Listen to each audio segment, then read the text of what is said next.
पता नहीं मतलब हम दोनों आज क्यों बात कर रहे हैं। धर्म जब अपनी मर्यादा तोड़ता है तो वो जुर्म बन जाता है, और जुर्म जब अपने आप को शून्य कर लेता है तो वो धर्म बन जाता है। पुलिस वालों से कभी कोई पाला पड़ा? आते जाते रहते हैं पुलिस वाले। स्पाइसी कैमरा लेकर के बहुत लोग आए, बहुत महिलाएं आई, और बहुत महिलाएं हनी ट्रैप करने के लिए। हाँ, बहुत लोग ऐसी जगह बैठती थी कि ताकि वो हमारा ध्यान उनकी तरफ खींचे। और हमारे सामने भी 3 अवरोध हैं। वो है स्त्री, ब्लैक मनी और गंदी पॉलिटिक्स। एक घोड़े पे बैठा हुआ आदमी नुकीला लेकर के हमें मारने की कोशिश करता। एक ब्लू कलर की लाइट गिरती है। कोई शक्ति थी या बिजली थी। और उस रात के बाद फिर हम कभी घर नहीं गए। कोई पुलिस वाला आया, बहुत दिन से ये केस नहीं सुलझ रहा है। एक छोटा बच्चा रात को गुम जाता है, और ध्यान करने के बाद हमने फिर से फोन लगाया और कहा कि जो आदमी अमुक आपके साथ खोज रहा है, इसी व्यक्ति को आप पकड़ो, ये बता देगा। हम किसी भी खेल में हारना पसंद नहीं करते। देश की कानून व्यवस्था मकड़ी के जाले की तरह है। डोनाल्ड ट्रंप साहब के बारे में क्या राय है आपकी?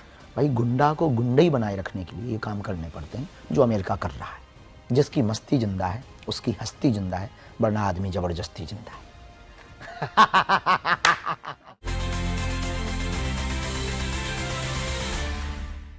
तो आदाब, नमस्कार, गुड इवनिंग, सत श्री अकाल। एक बार फिर आप तमाम लोगों का स्वागत है। कहते हैं कि जुर्म और धर्म 2 किनारे हैं, दोनों कभी आपस में मिलते नहीं हैं। लेकिन कई बार ऐसा होता है कि जुर्म में धर्म भी घुस जाता है और धर्म में जुर्म भी शामिल हो जाता है। अब एग्जाम्पल के तौर पर मैं पेशे से क्राइम जर्नलिस्ट, पूरी ज़िंदगी क्राइम रिपोर्टिंग की, और आज मेरे सामने एक धर्म की बहुत बड़ी हस्ती, संत बाबा बागेश्वर धाम के नाम से आप सभी इनको जानते हैं, इनको प्यार करते हैं। शास्त्री जी, महाराज, बहुत सारे नाम हैं। तो पता नहीं आज धर्म और जुर्म का ये टीवी वाला या फिर मीडिया का संबंध या संगम कैसा होगा। इससे ज़्यादा लीजिएगा भी मत इसको, ये आगे बातचीत से ही पता चलेगा। बहुत बहुत स्वागत, और सबसे पहले दिल से आपका धन्यवाद, शुक्रिया। पता नहीं मतलब हम दोनों आज क्यों बात कर रहे हैं।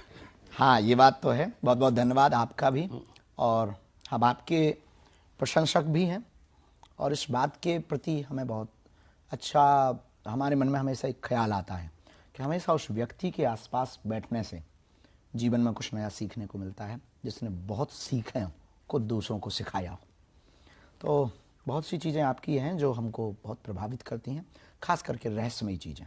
हमारी ज़िंदगी रहस्यमयी ज़िंदगी से ही स्टार्ट होती है, तो उससे मिलती जुलती थी। और आपने कहा कि धर्म और जुर्म दोनों अलग अलग रास्ते हैं, लेकिन धर्म जब अपनी मर्यादा तोड़ता है तो वो जुर्म बन जाता है, और जुर्म जब अपने आप को शून्य कर लेता है तो वो धर्म बन जाता है। बाबा नाम जैसी सुनता आया हूँ, मैंने बहुत सारे बाबाओं की भी स्टोरी की और सुनता आया हूँ, तो एक तस्वीर दिमाग में आती है, अच्छा बाबा ऐसे होंगे। आपने वो सारी भरम तस्वीरें, सारी चीज़ें दिमाग से भी निकाल दी, तोड़ दी। मतलब एक बाबा इतना क्यूट भी हो सकता है, एक बाबा इतना भोला, स्मार्ट, हैंडसम, हेयर स्टाइल इतना अच्छा, और बाबा वाली कोई बात नहीं, लेकिन फिर भी ये कैसे चमत्कार हुआ?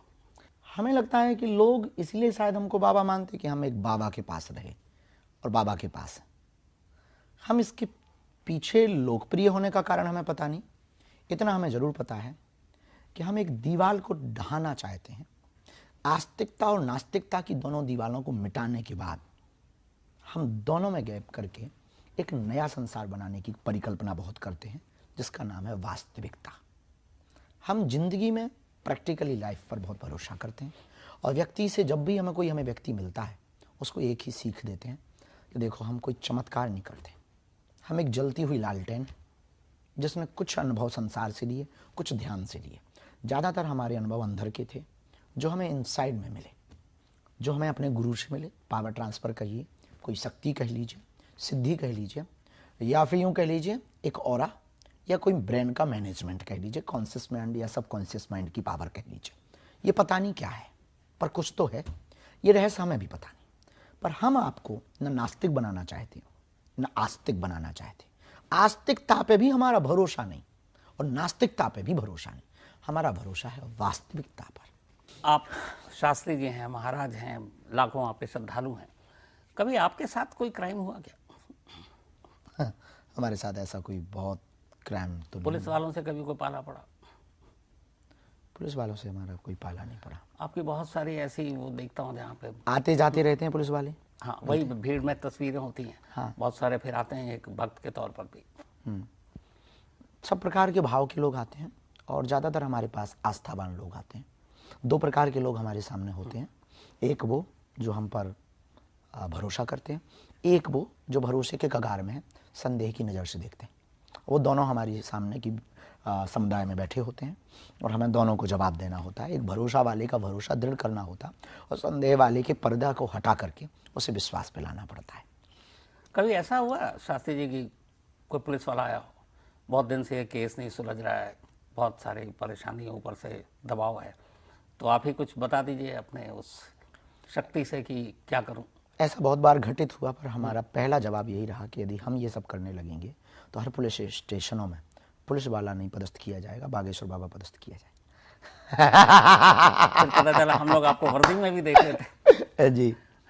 तो कभी मतलब आपने मदद जितनी करनी चाहिए उतनी की, पर हमने हमेशा एक जवाब दिया कर्तव्य बोध पर कि आपने जो वर्दी पहन रखी है, जिसकी कसम खा रखी है, आपका दायित्व है कि आप अंतिम श्रेणी तक जाओ, जाने की कोशिश करो, जानने की कोशिश करो। हमें से जो मदद बन पड़ेगी हम आपको हिंट जैसे कई बार होता है ना, जैसे दिल्ली का चर्चित केस है आरुषि केस, निठारी केस, बड़े बड़े ऐसे केसेस हैं जो आज भी एक रहस्य ही है और रहस्य में आपकी दिलचस्पी है। तो कभी ये कि आपकी भी जो दिलचस्पी है, चलो इनकी थोड़ी मदद कर देता हूँ, ये हर तरफ से हार गए, कोर्ट से भी कुछ नहीं हुआ, तो पर्दा उठा देते हैं ऐसे क्राइम। ऐसा कई बार लोकल क्षेत्र में तो 2-3 बार हुआ जहाँ हम रहते थे। तो वहाँ एक कोई बहुत पहले की एक घटना है, हम उनका जिक्र नहीं करेंगे, पर वो घटना अभी भी हमारे क्षेत्र में बहुपरिचित है कि एक छोटे बच्चा रात को गुमशुदगी की तलाश होती है कि एक छोटा बच्चा रात को गुम जाता है। तो हमारे पास में ये एक जगह है बमीठा, हमारा थाना लगता है, वहाँ एक बालक गुम जाता है। और वो बालक जब गुमता है तो उस वक्त के एक बहुत पुलिस के आला अधिकारी हमारे बहुत प्रिय थे, किस्मत से वो हमारे धाम पर थे। और दरअसल ज़्यादातर हमारा रात को मिलना जुलना ज़्यादा होता था, तो रात का समय था तो वो थे, तो उनके पास फ़ोन आता है, तो चाय का कप उन्होंने आधा छोड़ा, वो चले जाते हैं। और जब वो चले जाते हैं तो कोई उनके मित्र आए हुए थे, वो बैठे रहते हैं। 3-4 घंटे बाद जब मित्र, और हमें भी बहुत देर हो गई थी, जाना था सोने के लिए, तो हमने पूछा कि ज़रा पता करो वापस आएंगे, कोई काम ज़रूरी आ गया हो। उन्होंने फ़ोन लगाया तो उन्होंने कहा कि ज़रा गुरुजी को फ़ोन दीजिए। उनकी हमारे प्रति बहुत श्रद्धा थी कि ऐसी ऐसी बात है, और एक बालक गुम गया, आपके पास कृपा भी है और माँ रो रही, बहुत गरीब है, बेहद गरीब है, एक छोटी सी दुकान की बात है, दुकान चलाते हैं वो, और यहीं बमीठा से वो अभी लापता हुआ शाम के समय से। कुछ आप यदि हिंट दे सकें, कोई दिशा बता सकें, लोकेशन ना बताएं, एग्जैक्ट ना बताएं, लगभग में यदि बता सकें तो हमें बड़ी प्रसन्नता होगी। तो हमने कहा कि आप फ़ोन रखिए, थोड़ी देर में हम आपसे बात करते हैं। थोड़ी देर में हमें जो इंट्यूशन लगा वो किस्मती कह लीजिए, या कोई पावर कह लीजिए, या कोई शक्ति का चमत्कार कह लीजिए, हमें नहीं पता। हमने थोड़ी देर ध्यान किया, और ध्यान करने के बाद हमने फिर से फ़ोन लगाया और कहा कि जो आदमी अमुक आपके साथ खोज रहा है, इसी व्यक्ति को आप पकड़ो, ये बता देगा। अब वो विदिन 3.5 घंटे में रहस्य उजागर होता है, वहीं के कुएं में वो लड़का मृत पाया जाता है और वो पकड़ा जाता है। देखिए आपने केस सुलझा दिया, एक तरह की एक संकेत। शक्ति, ताकत जो भी कहें। ये आपको कभी लगा पहली बार कि आपके अंदर कब आया, और उसका एहसास होता है कि हाँ अब ये हो रहा है? क्योंकि बहुत सारे लोगों की क्यूरियोसिटी होती है, खासकर आजकल हमारे जेनजी जो बहुत सारे सवाल पूछते हैं। तो ये आपको मतलब कभी शुरुआत तो हुई होगी, तो कैसे आपको लगा कि मैं बाकी से अलग हूँ? बाकी लोगों से अलग होने का अनुभव तो हमें होश होने के बाद ही आया। अच्छा। हमारी अवस्था 9 वर्ष की थी। हमारे गुरु बहुत ध्यानी गुरु थे, बहुत पहुंचे हुए गुरु थे, दादा गुरु, ग्रैंडफादर। उनके पास हनुमान जी की पावर थी, कृपा थी उन पर। उस रात हम जब गुरु के पास गए और पगडंडी के सहारे, बारिश का मौसम था, हल्की हल्की बिजली कड़क रही थी, पगडंडी थी, खेतों के बीच से एक रास्ता बागेश्वर धाम का गया था जहाँ बालाजी बैठे हैं। झोपड़ी में वो धूना रमा करके, उस रात हमारे गुरु बड़े व्यस्त थे, दादाजी। हमारे पिताजी को देखने के बाद कुछ देर बाद ही उन्होंने हमारे पिताजी से कहा, नाम लेकर, कि कृपाल तुम घर जाओ। पूज्य पिताजी का नाम श्री राम कृपाल है। तो पिताजी हमारे वापस आ गए और हमारे लिए बोले कि धीरू को छोड़ो, धीरेन्द्र को यहीं छोड़ दो। 12:30 पौने 1 की लगभग रात्रि में वो समय आता है कि जब एक छोटे से बालक की जिंदगी में एक नई यात्रा शुरू होती है। 12:30 पौने 1 के लगभग हमारे गुरु ने हमसे कहा कि जाओ तुम स्नान करके आओ। तो गांव के पास में एक हैंडपंप था, हम स्नान करते हैं। फटी हुई तौलिया थी, वो हमने पहनी। बाल्टी में पानी इसलिए भर लिया कि ऊपर काम आएगा। थोड़ी सी पहाड़ी है, आपने कभी वीडियो पे देखा होगा, बागेश्वर धाम पर मंदिर एक छोटी सी ऊंचाई पर है। तो हम जा कर के ठंड लगती है तो बैठ जाते हैं, धूना तपते हैं। एक चाय की खोपड़ी जो हम अक्सर पीते हैं, आज तो नहीं वो रखी है, तो अक्सर हम उसमें चाय पीते हैं। तो उसमें उन्होंने हमें चाय दी। वो बड़े व्यस्त थे, कुछ लिख रहे थे, कागजों से कुछ कर रहे थे, कुछ पुड़ियाँ जैसी बना रहे थे, पता नहीं क्या था। यहाँ उन्होंने बाजू पकड़ी और 12:45 के लगभग वो मंदिर, छोटा सा मंदिर था, वहाँ गए। बारिश तो हो ही रही थी, हवा चल रही थी, ठंड भी लग रही थी। हम वो तौलिया ही पहने हैं और वो पूरे कपड़े पहने थे। वो एक पैर के बल पर खड़े हुए और 40 मिनट तक उन्होंने कुछ बोला। तो हम कुछ समझ नहीं पाए। एक ब्लू कलर की लाइट गिरती है। अब वो कोई शक्ति थी या बिजली थी या उनकी कोई लीला थी, ये कह पाना बहुत कठिन है हमारे लिए। आयु बहुत कम थी। तो हम डर जाते हैं और चिवक जाते हैं उनसे। तब वो ऐसी बड़ी जोर की थपकी मार के कहते हैं कि कह दो तुम हमारे और हम तुम्हारे। और उस रात के बाद फिर हम कभी घर नहीं गए, उसी स्थान पर रहे। परिवार आया, माँ आए, सबने कहा भी, पर फिर जा नहीं पाए। इसके बाद आपको एहसास हुआ कि आपके अंदर कुछ? उसके बाद हमें तुरंत कुछ एहसास नहीं हुआ। अच्छा। कई दिनों बाद एक बड़ी अजीब सी घटना हमारे साथ घटती है। और वो घटना ये घटती है कि हमको बिना सोच विचारे अपने आप इंट्यूशन मिलना स्टार्ट होते हैं। इंट्यूशन बड़े साधारण से होते हैं कि हम खेल रहे हैं तो ये बच्चा लड़ जाएगा। अच्छा। और वो लड़ जाता है। अब हम सोच रहे हैं कि अब स्कूल पढ़ते थे, तो कभी कभी स्कूल जाते थे, तो उस वक्त हमारे टीचर्स होते थे। डर के मारे वो बात नहीं बोल पाते थे, पर अब जैसे ही बैठे तो जरूरी नहीं कि रोज आए, पर कभी कभी इंट्यूशन आया कि अब ये आएंगे, मैथमेटिक्स के ये टीचर इस विद्यार्थी को इस बात पे पीटेंगे। वो पिट जाता था।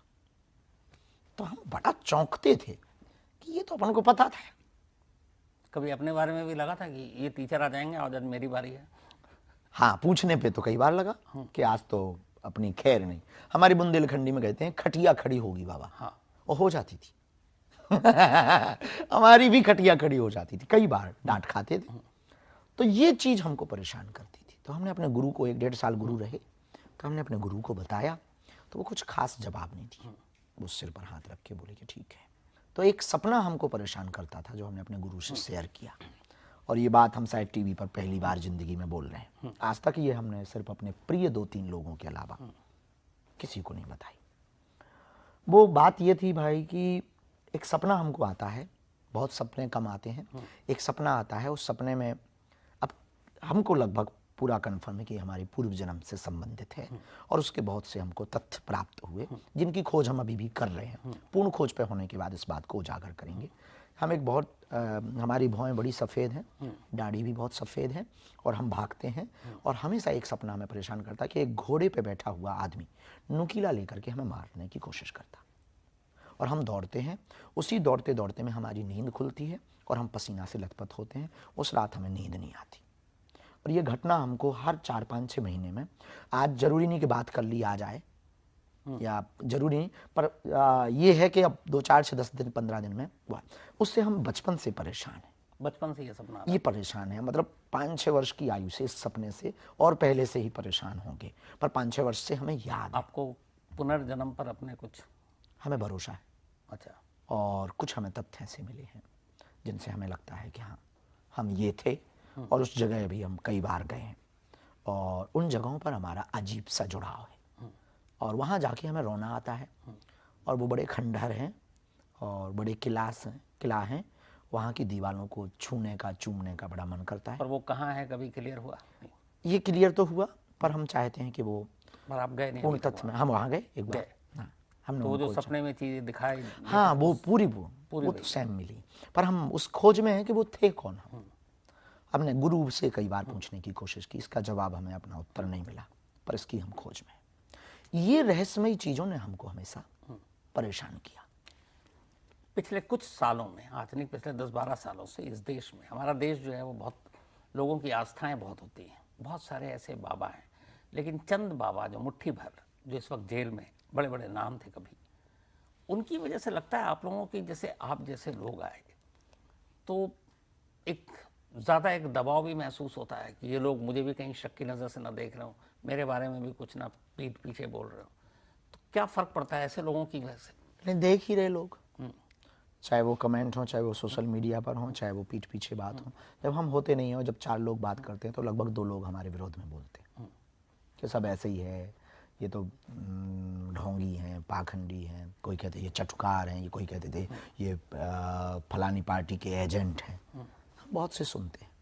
तो आप अपनी, जैसे पता है कि ये दौर है, सोशल मीडिया का भी दौर है, तो बहुत सारे ऐसे जो पुराने केसेस को अगर हम देखें तो आप अपनी इर्द गिर्द कोई सुरक्षा का वो रखते हैं कि ताकि कल को मुझे कोई किसी तरीके से बदनाम या फंसाने के लिए कुछ भी कर सकता है? बहुत स्तर तक हमारे पीछे साजिशें हुई और हमें भगवान ने कम समय में उन साजिशों से बाहर किया। स्पाइसी कैमरा लेकर के बहुत लोग आए, बहुत महिलाएं आईं और बहुत महिलाएं हनी ट्रैप करने के लिए। हाँ, बहुत लोग धन लेकर के आए। भगवान की कृपा, जो गॉड गिफ्टेड कृपा थी, या यूँ कह लीजिए कि एक ऐसा ब्रांड जिसके द्वारा ये संकेत आ जाता।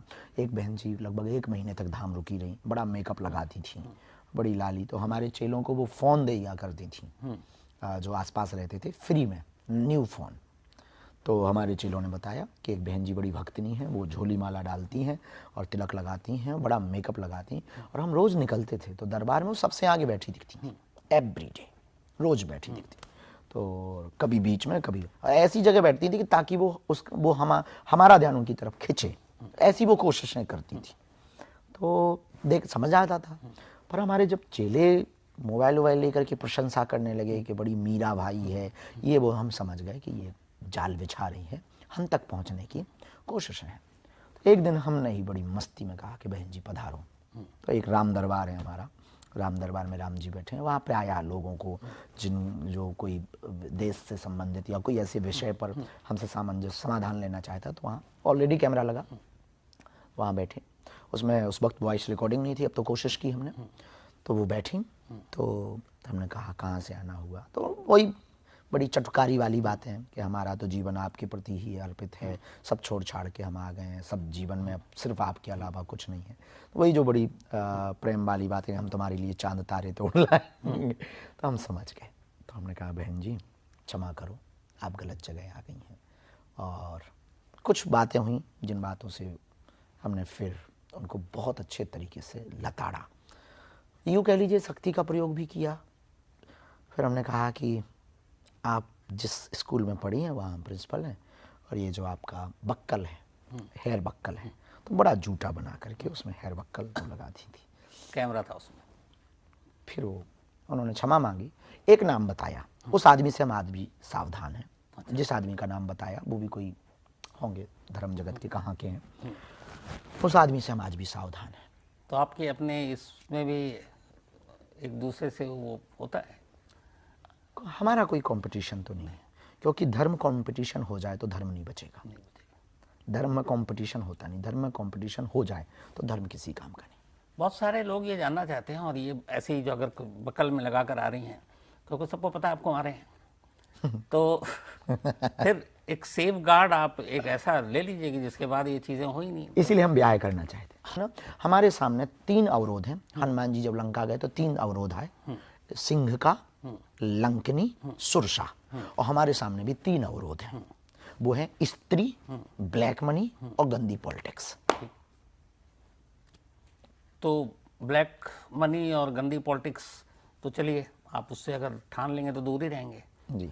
स्त्री वाला जो मसला है वो शादी करके दूर हो जाएंगे तो दूर हो जाएंगे। तो क्या 2026 तो नहीं, पर हाँ बहुत जल्दी, मतलब ऐसा क्लियर नहीं कह सकते, पर यूँ कह सकते थे ज़्यादा से ज़्यादा 2 साल 2.5 साल खींचेगा और हम अपने जीवन में, गृहस्थ जीवन में प्रवेश करके लेंगे। ऐसा होता है कि जैसे आपके इतने लाखों करोड़ों भक्त चाहने वाले हैं, कभी कोई पेरेंट्स आ जाए और कहे कि शास्त्री जी हमारी बेटियां है बहुत आते हैं, संस्कारी, आप शादी कर लीजिए? हाँ आते हैं, कई पिता और माताएं आई हैं, बच्चियों को लेके आई हैं कि आप सीधे रिश्ता लेकर। हाँ सीधे रिश्ता है, ऐसे तो बहुत खेल तो आपने हुए। देखा? क्षमा करो, माता जी पिताजी आगे लेंगे, बहुत खेल हुए। संस्कारी हैं, अच्छी हैं, दिखने में सुशील है सब, तो फिर क्या? नहीं, हमने इस दृष्टि से नहीं देखा। तो वो आपने किसी और पे छोड़ रखा है कि हमने परिवार पे छोड़, परिवार पे छोड़ रखा है? ये विषय जैसे ही आता है तो एक ही जवाब निकलता, माँ जी को आप मिलो। पिछले 1 महीना 10 दिन लगभग हो गए होंगे, जंग चल रही है दुनिया में। ये डोनाल्ड ट्रंप जो हैं, कभी हमारे अच्छे देश के प्रधानमंत्री साहब के दोस्त हुआ करते थे। वो हर सुबह जब उठते हैं तो एक अजीब सी कुछ लाइनें आती हैं, आज यहाँ बम गिराएंगे, आज ये हालत कर देंगे। तो पर्सनली, क्योंकि आप जनजी वाली सारी चीज़ें तो देखते ही हैं, डोनाल्ड ट्रंप साहब के बारे में क्या राय है आपकी? बहुत पुरानी राय है हमारी, हाँ, कि वो ऐसी समस्या का समाधान खोज रहा है जो समस्या है ही नहीं, और उसका समाधान भगवान भी नहीं दे सकता। और इस जंग के बारे में क्या राय है? इस जंग के बारे में अभी तो यही राय है कि ये सिर्फ ईगो की लड़ाई है और हक जमाने की लड़ाई है, और ईरान अपना अस्तित्व बचा रहा है, इजराइल और अमेरिका अपनी इज्जत बचाने के दाव पर अब लग गया। पहले लड़ाई एक सीमा तक थी, अब ये लड़ाई असीमित इसलिए हो गई है कि दोनों को अपनी नाक और शाख, भाई गुंडा को गुंडई बनाए रखने के लिए ये काम करने पड़ते हैं जो अमेरिका कर रहा है, गुंडई बनाए रखने के लिए। लेकिन अब दिक्कत ये हो गई कि गुंडई को भी रिस्पॉन्स बराबर गुंडई वाला नहीं मिल रहा, जवाब बराबर मिल रहा है, तो इनकी गुंडई पर अब खतरा है। तो अब इनके अस्तित्व की बात आ गई है। तो ये तभी मानेंगे जब या तो ईरान का अस्तित्व खत्म हो, या ईरान की शर्त मंजूर हो, या फिर अमेरिका अपनी शर्तें मनवा ले, या फिर अपनी गुंडई की साख बचाए रखने की काबिलियत की पोजीशन पर पहुंचे। तो अभी ये बहुत निम्न स्तर पर आ गए, इसलिए अपनी इज्जत बचाए रखने के लिए युद्ध लड़ रहे हैं। दोनों का मन नहीं है, ईरान की मजबूरी है और अमेरिका की अब हालत ये है कि अगर नहीं लड़ते हैं तो गुंडई खत्म होती। हमारे देश की पुलिस, जेल और अदालतें, इनके बारे में आपकी व्यक्तिगत राय क्या है? कुछ कहेंगे तो कई बार लोगों को तौहीन लगेगा, पर आपने कहा कि आप बोलने से हम चूकते नहीं। आप कुत्ता को कुत्ता जी नहीं बोलते। हाँ, कुत्ता ही बोलते, नंगा को नंगा ही बोलते, ये बात सही है। पर एक बात हम कहना चाहेंगे, इस देश की कानून व्यवस्था मकड़ी के जाले की तरह है, भारी चीज निकल जाती है और छोटी फंस जाती है। सही। वन लाइनर में यदि आप हमसे जवाब मांगे तो वर्तमान में इस देश की कानून व्यवस्था ऐसी है कि भारी चीज, पहुंचे हुए लोग, प्रसिद्ध लोग निकल जाते हैं, और उससे भी घटिया स्तर के जुर्म में लोग आजीवन कारावास पाते हैं।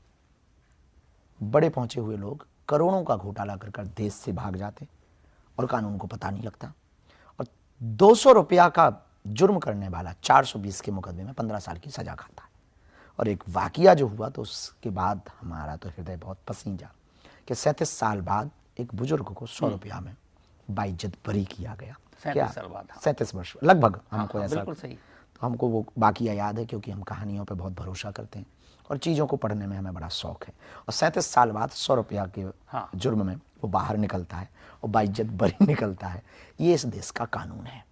हम मानते हैं कि कानून त्रिकालज्ञ नहीं है, हमारे पास ऐसी उनके पास कोई पावर नहीं है, शक्ति नहीं है, पर यहाँ की स्लो शैली अदालत की बहुत घातक है। और यहाँ पर हमें लगता है कि अदालती कार्रवाई पर हम कोई भी टिप्पणी करेंगे तो हो सकता है कि न्यायपालिका की मर्यादा के खिलाफ हो। पर इस देश के बहुत से ऐसे केस हैं जो केस होने लायक नहीं और इतने लंबे खींचने लायक नहीं। अदालत के फैसले बड़े टाइम लेते हैं, बहुत देर से आते हैं। यही वजह है कि आजकल एनकाउंटर का भी फैशन बढ़ गया। हाँ, और हमें लगता है कि जुर्म का भी फैशन इसीलिए बढ़ गया क्योंकि जिसको जुर्म की सज़ा तुरंत मिलनी चाहिए उसको 10 साल बाद मिलती है। तब तक हो सकता है वो आदमी या तो निपट जाता है या वो आदमी सत्ता में आ जाता है, तो फिर उस पर कोई मुकदमा नहीं होता। आपकी इस हंसी का राज क्या है? इस हंसी का राज यही है कि हम अंदर कोई लोड नहीं रखते हैं। हम बहुत स्वतंत्रता से जीते हैं और जो भी मिलते हैं हम उनसे भी यही कह देते हैं कि आपको हमारी बातें बुरी लगें तो आप अपनी भावनाएं बदल लीजिए, हम अपने कहने की भावना ना बदलेंगे। बहुत बहुत शुक्रिया। तो मुझे उम्मीद है कि आज बाबा बागेश्वर धाम जी के साथ जो पूरी आपने बातचीत सुनी, इसमें धर्म भी मिला और आपको जुर्म भी मिला। Thank you so much.